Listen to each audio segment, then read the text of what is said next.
Welcome back, everybody, to your stimulus update for today. On this episode, we're going to be talking about the major pushback that Nancy Pelosi is getting right now from her own Democrat colleagues on the fact that she's stalling out on compromising over this new $1.8 trillion stimulus bill. In addition, Nancy Pelosi issued her own letter today. We're going to go ahead and read parts of that. And Donald Trump is still tweeting. He just tweeted something out a few hours ago. We're going to show you that as well. Once again, welcome back to your stimulus update for today, Tuesday, October 13th. First thing we need to talk about is the major pushback Nancy Pelosi is seeing right now from her own Democrat colleagues. Remember, this is Nancy Pelosi doing this. This is not a liberal thing or a progressive thing. It's a Nancy Pelosi thing, because at this point, hundreds of Democrats have already signed off on letters telling Nancy Pelosi it is time to compromise. At this point, the Problem Solvers Caucus, which has Democrats and Republicans in it, have already issued their own stimulus bill and say it's time to compromise. At this point, Ro Khanna, who is a very progressive and liberal Democrat, issued this out. People in need can't wait until February. $1.8 trillion is significant and more than twice Obama's stimulus. It will allow Biden to start with infrastructure. Obama won in 2008 by doing the right thing on TARP instead of what was expedient. Make a deal and put the ball in McConnell's court. This is Ro Khanna, a very progressive and liberal Democrat, saying it is the right thing to do. Nancy Pelosi, go with the $1.8 trillion. It's a very good deal. Pass it along and give it off to the Senate. In addition, Andrew Yang, who is a Democrat and fairly progressive in his thinking as well, and a former contender for the presidency of the United States, was on an interview and issued his own statement that it is now time for Nancy Pelosi to accept this $1.8 trillion compromise. Andrew Yang. Andrew, thanks so much for joining us. The Speaker, Nancy Pelosi, says she wants to pass a bill. President Trump says he wants to pass a bill. Why are Americans going to continue suffering right now when most people agree that getting this done is absolutely essential? We need a relief bill in the worst possible way, Wolf. I talked to a restaurant operator who operates a whole chain of restaurants, and he said that up to half of American independent restaurants will go out of business without a relief bill. And you can imagine what that's going to mean for communities around the country.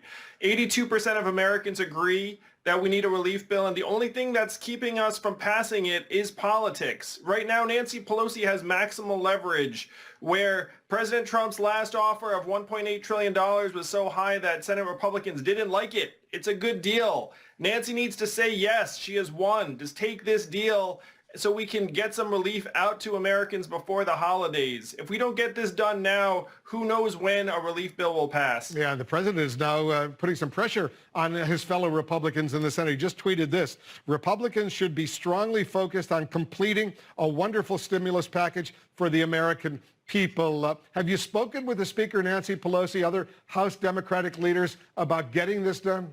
I've been speaking to members of Congress, and many of them are frustrated by the lack of progress. You had the Problem Solvers Caucus propose a compromise bill. A lot of them know that this is a good deal and want Nancy to say yes. That's what I'm hearing from members of Congress who are in their districts, in many cases seeing the pain and suffering up close.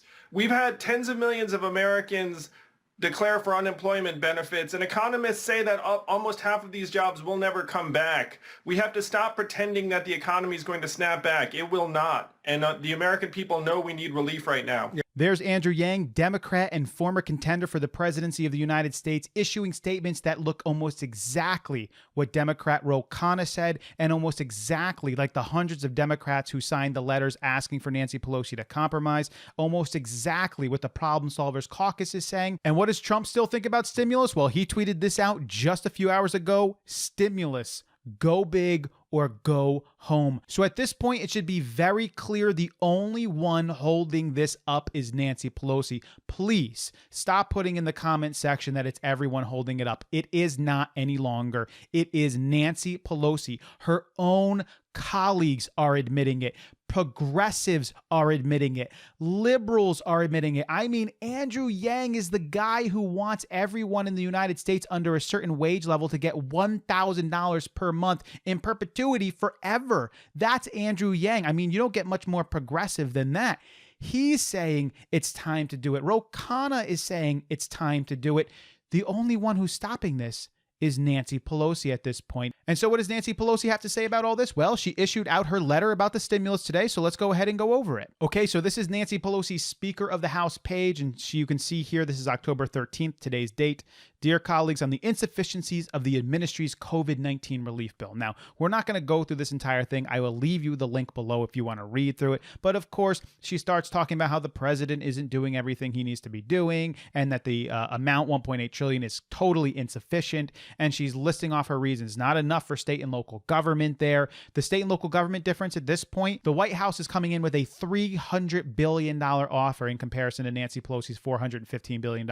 Moving on to testing, she wants more money there. They're off, what, about $20 billion or so? So she wants it up to $70 billion or around there, and they're at $45 billion or something in that area. So she wants more money for working families. And then she says rental assistance, worker protection, small business, election, census. I can tell you this, as a person who's been following this for a very long time, they are so unbelievably close on this and so compromised on this. This is ridiculous right now, what she's saying. And that's why she's getting called out. Like I said, you can read through that entire document yourself, but in my opinion and the opinions of her own colleagues, they're telling her enough is enough, which leads to, why is Nancy Pelosi doing this?